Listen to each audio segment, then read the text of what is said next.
بسم اللہ الرحمن الرحیم۔ السلام علیکم ناظرین اکرام، ہم اپنی پچھلی ویڈیو میں یہ تفصیلاً بتا چکے ہیں کہ عرب میں بت پرستی کا آغاز کیسے ہوا۔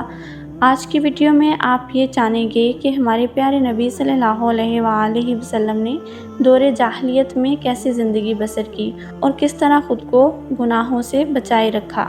اس سے پہلے آپ سے گزارش ہے کہ اگر آپ اس چینل پر نئے ہیں تو ہمارے چینل کو سبسکرائب کر دیں تاکہ آنے والی تمام نئی ویڈیوز آپ تک بروقت پہنچتی رہیں۔ شکریہ۔ آپ صلی اللہ علیہ وآلہ وسلم نے اس بدیوں اور نیکیوں سے بھرے ہوئے ماحول میں ایسی پاک اور صاف زندگی بسر کی جیسے گندے پانی میں ایک خوبصورت کنول کھلا ہو، جس کی نازک اور حسین پنکھڑیوں پر شبنم کے صاف شفاف چمکدار قطرے اس کے حسن کو دوبالا کر رہے ہوں اور اس کی پاک دامنی کی قسم کھا رہے ہوں۔ آپ صلی اللہ علیہ وآلہ وسلم اپنے چاروں طرف گناہ سے بھری ہوئی زندگیوں کو دیکھ کر دل ہی دل میں کڑتے اور سوچتے کہ ان بگڑے ہوئے حالات کو کیسے سدھارا جائے، برائیوں کی دلدل میں پھنسے ہوئے ان لوگوں کو کیسے باہر نکالا جائے۔ یہ لوگ آگ کے دہانے پر کھڑے ہیں، اس کے اندر گرنا چاہتے ہیں، انہیں کیسے بچایا جائے۔ کبھی کبھی آپ صلی اللہ علیہ وآلہ وسلم سوچتے، یہ بے حد و حساب کائنات ایک بڑا سوال ہے اور اس بڑے سوال کے ساتھ چھوٹے چھوٹے سوال جڑے ہیں۔ مثلاً یہ کائنات کیا ہے، یہ کس نے بنائی، یہ کب بنی، کیسے بنی، کیوں بنی، اس کا بنانے والا کون ہے، اس کے بنانے کا مقصد کیا ہے، اس پورے نظام کو ایک خاص ترتیب کے ساتھ کون چلا رہا ہے۔ غرض ہر قدم پر ایک سوال، مگر ان کا جواب نہیں تھا۔ کبھی کبھی آپ صلی اللہ علیہ وآلہ وسلم سوچتے، میں کون ہوں، مجھے کس نے پیدا کیا، کیوں پیدا کیا، میرے آس پاس جو لوگ ہیں انہیں کس نے پیدا کیا، کیوں پیدا کیا۔ پھر یہ اپنے وقت پر مر جاتے ہیں، مٹی میں مل جاتے ہیں، مرنے کے بعد یہ کہاں جاتے ہیں، ان کے ساتھ کیا پیش آتا ہے۔ انہی کی طرح ایک روز مجھے بھی موت آئے گی، لوگ مجھے مٹی میں دفن کر آئیں گے، اس کے بعد کیا ہوگا۔ غرض کبھی نہ ختم ہونے والے سوالوں کا ایک سلسلہ تھا جس نے آپ صلی اللہ علیہ وآلہ وسلم کے دل و دماغ کو بوجھل کر دیا تھا۔ ذہن میں اٹھنے والے سوالوں نے آپ صلی اللہ علیہ وآلہ وسلم سے سکون چھین لیا تھا، اس لیے آپ سکون حاصل کرنے کے لیے صحراؤں کی وسعت میں کھو جاتے، پہاڑوں کی سخت چٹانوں کے غاروں میں جا بیٹھتے اور غور و خوض کرتے۔ مکہ سے 3 میل کے فاصلے پر ایک پہاڑی ہے، وہ جبل نور کہلاتی ہے۔ عرب میں جبل پہاڑ کو کہتے ہیں اور نور کے معنی روشنی ہے، یعنی روشنی کا پہاڑ۔ جانتے ہیں اسے جبل نور کیوں کہا جاتا ہے؟ اس لیے کہ حق کا سورج دین اسلام اور ایمان کی روشنی لے کر اسی پہاڑ کی غار سے طلوع ہوا۔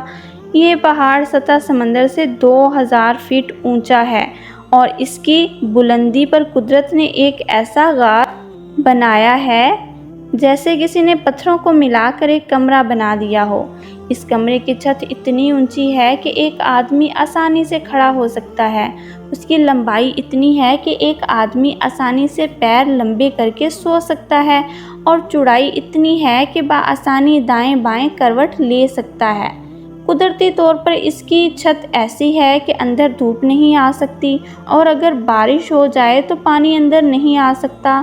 محمد بن عبداللہ نے اپنے سوالوں کا جواب پانے کے لیے اس پرسکون غار کو چنا۔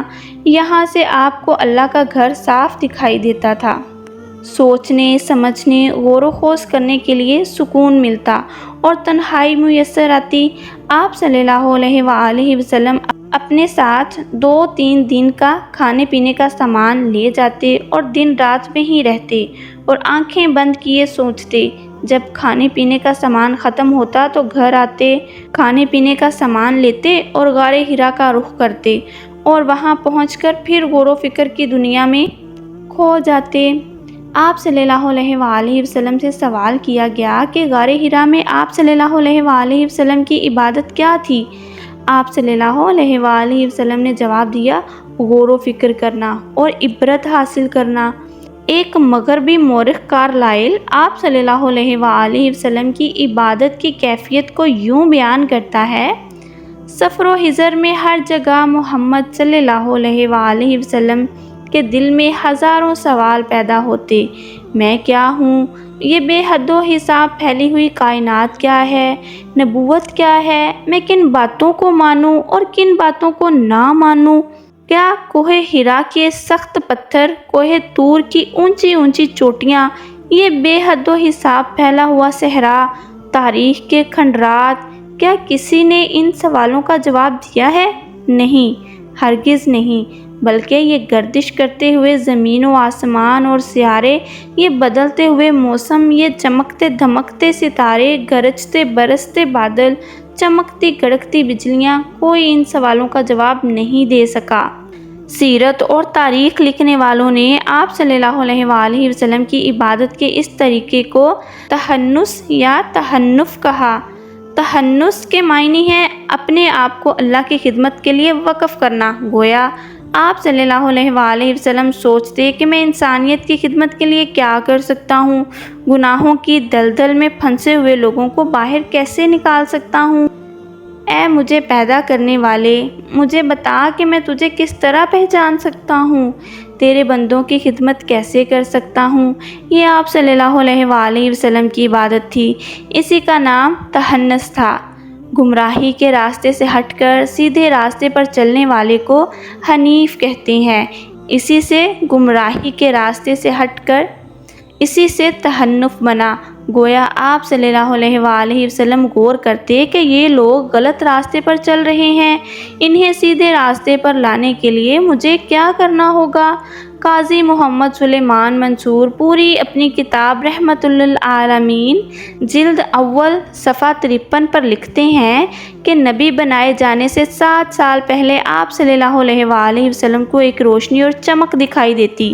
اس روشنی کو دیکھ کر آپ صلی اللہ علیہ وآلہ وسلم خوش ہوتے، البتہ اس روشنی اور چمک میں کوئی آواز یا صورت نہ ہوتی۔ جیسے جیسے نبی بنائے جانے کا زمانہ نزدیک آتا گیا، تنہا رہنے، سوچنے، غور کرنے کی عادت بڑھتی گئی۔